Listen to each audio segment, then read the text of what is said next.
Things just took an interesting turn for the New York Knicks as they handed out a bunch of different contracts to players, and let's break it down. So, if you guys don't know what an Exhibit 9 contract is, it just protects teams if a player gets injured during camp or the preseason. Remember, Landry Shamet got hurt during the preseason last time around. So that's why the Knicks are handing out these type of contracts. If a player doesn't have an Exhibit 9 deal, a team will be financially responsible for the player's salary and rehab if they get hurt during camp. That's why the Knicks waived Dink Pate. Of course, he is back now on an Exhibit 10 deal. Same with Mohamed Diawara, which is very interesting. I thought Diawara was a lock to make the roster because of how cheap he's going to be, but the Knicks are saying, hang on, no, you've got to compete just like everyone else. Harrison Matthews, Bryson Warren, the two ways are set. I'm going to butcher this. Tosan, I'm just going to call him Tosan. I'm not even going to bother because I'm just going to butcher it. But he came over from the Nets. He averaged about 9 a game last year. I thought he played very, very productive. I'm just dumb. I can't pronounce names. Trey Jemison III, Kevin McCullough Jr., two-way contract. Yeah, so we've got all three there, which means that, of course, the Knicks can bounce those guys back from the regular team and the G League. There's a lot of factors that go into it. I'm not going to bore you with it. But that's set. Exhibit 10s are set. And then we've got Malcolm Brogdon and Landry Shamet, who are also going to be competing for a roster spot. Ian Begley of SNY predicted that both Brogdon and Shamet will make the roster, but if that were to happen, they'd have to trade Tyler Kolek, they'd have to trade Bacom Dadi, or they'd have to trade Deuce McBride. Deuce, there's literally no way he's traded. The only way we would trade Deuce is if we're getting Giannis, and obviously we're not getting Giannis, so Deuce is staying. In terms of Dadier, he's young. He's a lot younger than Kolek. He's taller. So I think they'll probably keep him. But there is an issue with trading Tyler Kolek. If the Knicks do that, they're going to be $44,000 under the second apron, which means they cannot sign another veteran on a pro-rated contract during the season. Remember back in March, we ended up bringing in PJ Tucker.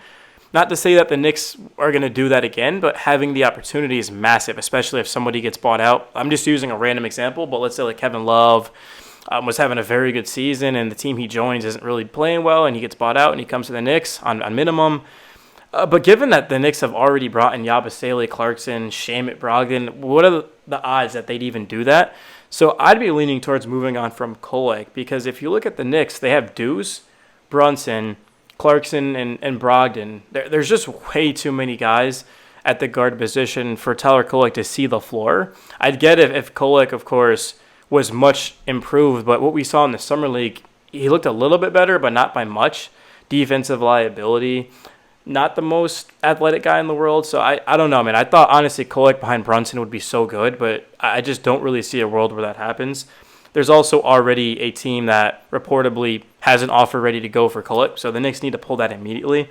And then, of course, bring in Brogdon and Shamet. No, I'm not saying that, hey, look, the Knicks shouldn't try out other guys. They absolutely should, because for all we know, hey, I'm looking at Dennis Smith Jr. or Garrison Matthews, and they have a great camp, and they can help the Knicks win. And that's what it's all about. But I'm just looking at, Malcolm Brogdon. I'm saying that, hey, look, this guy is going to give us 4 or 5 assists a game off of the bench.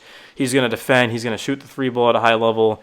If Jalen Brunson, God forbid, were to be injured, Brogdon can absolutely step in and start and run this team and run this offense. He's not going to be averaging 27 and 8 like Brunson. He's not the captain.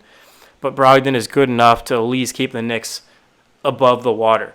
Without Tyrese Halliburton, without Jason Tatum, the Knicks have a massive opportunity to go to the NBA Finals. The Pacers were so good last season. Everyone acts like the Knicks just blew that series, which they're not all wrong because the Knicks did shoot themselves in the foot, but the Pacers were a really good team, guys. As we all know, they beat us in 6 games. But without them, and certainly without the Celtics with Tatum, they couldn't beat us with Tatum. Now they don't have him. It doesn't make sense to be like, hey, Diawara, Dadier, Kolek, Hukporti, like all these guys get on the roster. No, let's bring in 13, 14 guys that can play any single night and that are going to help us win. Because Kolek and Dadier, those guys, they're not guys that are going to come in every single night and play. They're only going to be in garbage time, so why are they on the roster? Financially, they kind of have to be. Ariel Hukporti, Mitchell Robinson, Karl Anthony Towns, maybe you carry another center. As you guys can see, like I said, Trey Jemison III, who's can play different positions, is on a two-way, so that's an opportunity. But I just look at the Knicks, and I love the thought of carrying as many veterans as possible. I've been saying this for months, and now Ian Begley is kind of right there with me about, hey, look, we need to bring in a couple of these veterans on the back end of the roster and move on from Kolek and move on from Dadier. I'm not saying to fully just get rid of Dadier because I do think he should continue to develop. But if he's not playing, how is he going to get better? So I'd rather him kind of just be in the G League and working on his game.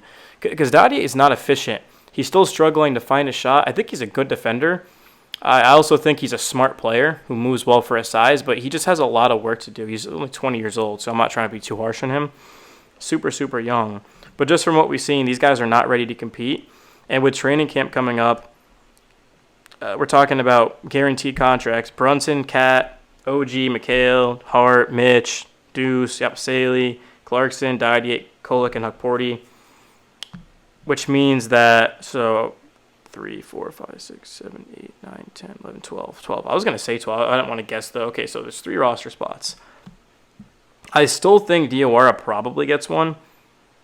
And then I think the other 2 are going to go to Brogdon and Shim. If we do bring in Diawara, that gives depth on the wing. But maybe, you know what? Actually, maybe they will bring in a big. Maybe like Alex Len, because Len would go for cheap. I don't know if they can actually afford Len, because Diawara on that second round contract exception would be cheaper than vets minimum. Correct me if I'm wrong. I could be wrong. I probably should have the notes to back that up. But in terms of just the overall outlook of the Knicks roster, I do think the older the better. The more experience, the better. Even though the Knicks don't have as much competition, it's still a benefit to have different bodies to throw at teams. And the Cavs and the Pistons are still going to be very difficult. The Bucks aren't going anywhere. They've got, arguably, the second best player in the world. To this point, I think we can kind of all agree that Nikola Jokic is the best player in the world. If you value defense, maybe you go to Giannis. I don't hate you for it. Giannis is definitely the first or the second best. I don't really care what anyone says. So, the Knicks still have to go up against the second best player in basketball in a playoff series, which is not going to be easy. Would they win in 5 games? Probably, but it's still going to be a challenge, and they're going to have guys ready to go. OG and McHale, they did a good job defending Tatum and Brown, but that's not Giannis. Giannis takes 5 guys to be able to defend him. I am excited, though, about year 2 of Karl Anthony Towns. I think that's going to be something to keep an eye on because Cat was probably our best player against the Pacers. He was the only starter that was a positive in the plus and minus. Cat was awesome. He's just so good, especially when he attacks the basket. I hate when Cat settles for the 3 ball. I need to see him go to the basket and get to the free throw line and get an easy one. If he does that, the Knicks are unstoppable. The thing about Mike Brown is, what does he do with this defense?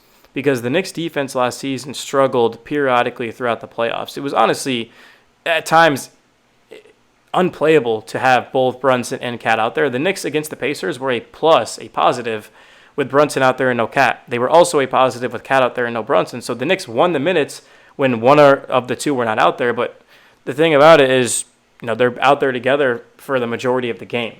You're playing at least 35 minutes of them on the floor together. And if you're losing those minutes, you're not winning the series. The Knicks certainly didn't. So I would like to see Mike Brown come up with a game plan to help out the Knicks defensively, because certainly I didn't think that Tibbs did a good job of it. He tried to use Mitch out there, but it was just at that point they didn't have enough chemistry, enough minutes together to compete against an elite team in the Pacers. But it's your boy Nick Daly. I'm signing out. Have a great rest of your day, guys. Peace. Yee.